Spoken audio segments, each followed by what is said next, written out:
ప్రతి మనిషి ఆలోచించే విధానంలో రెండు కోణాలు ఉంటాయి. ఒకటి పాజిటివ్ థింకింగ్, రెండు నెగిటివ్ థింకింగ్. పాజిటివ్ గా ఆలోచించే వాళ్ళు జీవితంలో ఎదుర్కొంటూ వెళ్తారు. అలాగే నెగిటివ్ థింకింగ్ గా ఆలోచించేవారు వారు వేసిన ఎక్కడ స్టెప్ ఉందో వాళ్ళు అక్కడే ఉండిపోతారు. కిచ్చు ఆర్మీ సభ్యులందరికీ నమస్కారం.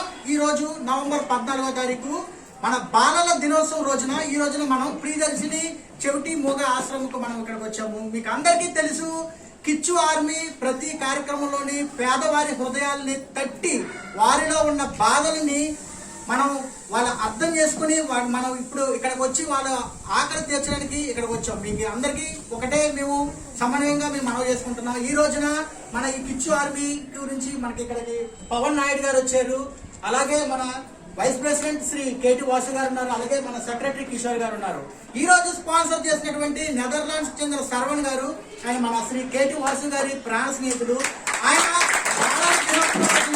ఇలా 50 కేజీలు బియ్యించి ఒక కేక్ కట్ చేయమని చెప్పారు. మేమందరికీ ఒకటే చిల్డ్రన్స్ డే రోజున మేమందరికీ ఒకటే విన్నవించుకుంటున్నాం.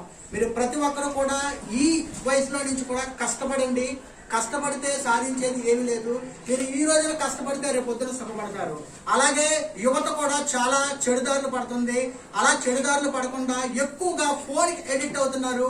అలాగే గేమింగ్ కి ఎడిక్ట్ అవుతున్నారు. అలాంటి గేమింగ్ కి ఎవరు ఎడిక్ట్ అవ్వకుండా మీరు చేసే ప్రతి గేమ్లో కూడా మీరు ఊహించుకున్నది మీరు భారతదేశ సైనికుల్లాగా మారి మీరు దేశానికి సేవ చేయండి. అలాగే దేశం కూడా గర్విస్తుంది. అలాగే మన వాసు గారు 20 సంవత్సరాలు దేశ సేవ చేసి ఇక్కడికి వచ్చి మనకి సేవ చేస్తున్నారు కిచ్చు ఆర్మీ తరఫున. మీరు ప్రతి ఒక్కరూ ఆలోచించండి. ఇలాగా మీరు చేసే ప్రతి పని కూడా మీరు ఇలా చేస్తున్నారు. ఆకలి ఎక్కడ ఉందో కిచ్చు ఆర్మీ ఎక్కడ ఉంది. జై కిచ్చు ఆర్మీ. జై కిచ్చు ఆర్మీ. అది కట్ చేసేయండి.